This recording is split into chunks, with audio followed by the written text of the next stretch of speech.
All right, this is a video continuing to dive into the graphs of polynomials. So we talked about polynomial behaviors using their graphs to talk about those and key features earlier in Math 3. But now we're going to talk a little bit more about end behavior as well as kind of revisit turning points, which is those bounces that we talked about, as well as the degree of a polynomial, which comes from the possible roots of that polynomial. So the first pages of your packet really do give you kind of the guided notes that you need to make sure you understand a couple of key features here that we're going to talk about today. So in this, I'm going to kind of skip over the warm-up and get right into the lesson.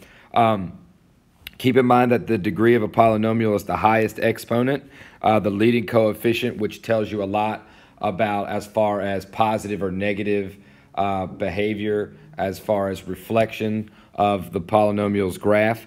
And then we're going to use this chart real quick to kind of help us with some, I guess, some reminders on end behavior. Remember that end behavior is how the function behaves as it approaches negative infinity on the left and positive infinity on the right. So what is the graph trending toward? What are the y values trending toward as x goes to negative infinity or as x goes to positive infinity? So if you take a look at this first part of this first row of the chart that we gave you, the positive leading coefficient, that means the number out front of the highest variable, that number is positive, then my even degree functions are going to be some version of this where both arms are pointing up.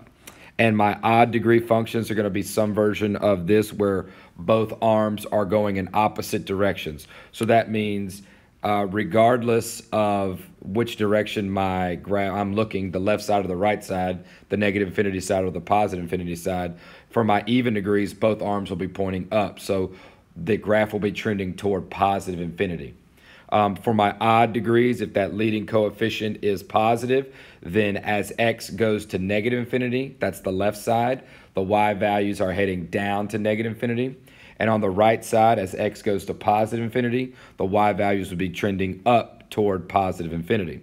But if that leading coefficient is negative, so that means that this number in front of everything, so in this case, if this number here, that where that 2 is, if that was a negative number, then we would have a reflection. So this thing would flip over the x-axis.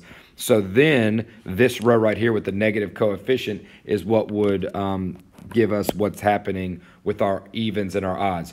So our even functions, if I have a negative leading coefficient, then both arms are pointing down. So regardless of which way you're looking, left side, negative infinity, right side, positive infinity, both sides of the graph, the y values are trending down to negative infinity.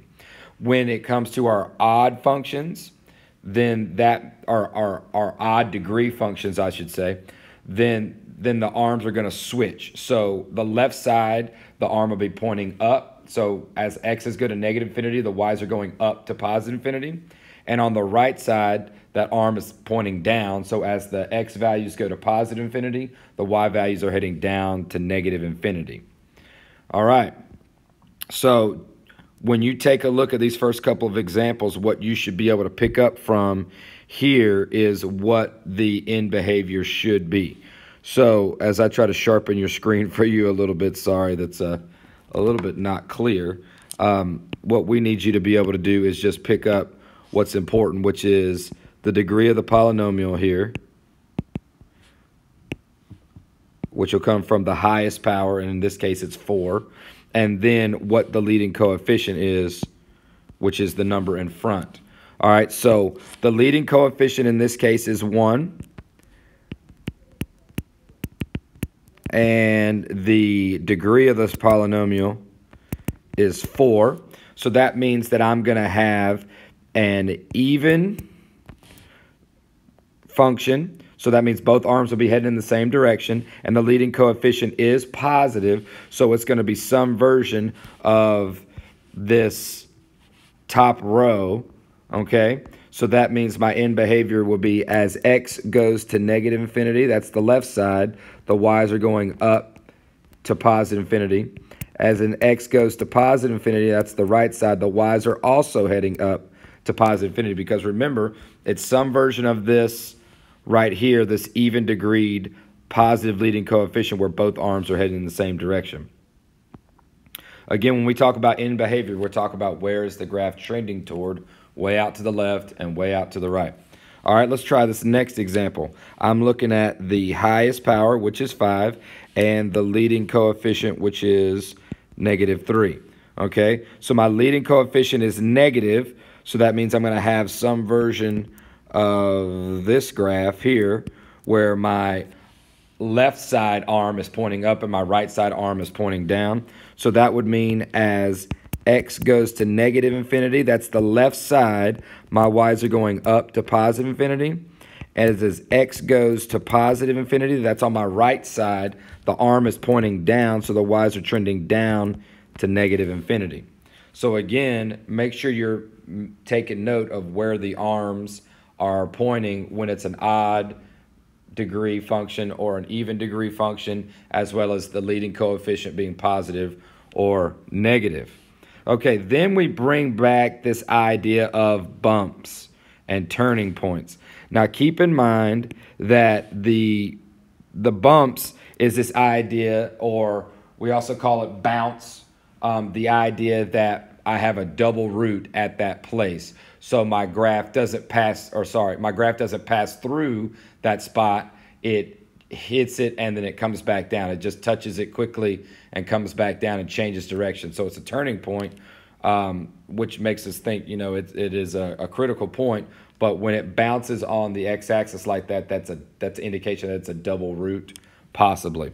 So what we want to keep in mind is this idea about relative minimums and relative maximums is where the graph changes. And the bump here, the possible bumps, is this idea right here that I really want you to make sure you read through. So to determine the highest number or maximum number of turning points, we're going to focus on the degree of the polynomial. So the degree of the polynomial is the highest power. So in this first example where they walk you through, the highest power is 4. So that means you would take that number 4 and subtract 1 from it, and that would give you the maximum number of turning points. Okay? So if I try a couple of these examples, I'm looking for the maximum number of turning points. I go right to the highest exponent. The highest exponent here is 5. Subtract 1 from it, and this is going to have a maximum of 4 turning points. All right, and then my last example, the highest power here, the degree of the polynomial is 6. So I'll do 6 minus 1, and that'll give me a maximum of 5 turning points. Okay, then on number 3 here, they asked me what is the minimum degree that this polynomial could have. So the degree, keep in mind, is the highest power. Okay, so that means that I need to remember that the highest power tells me the number of solutions that a polynomial is going to have. So solutions, what do I know about solutions?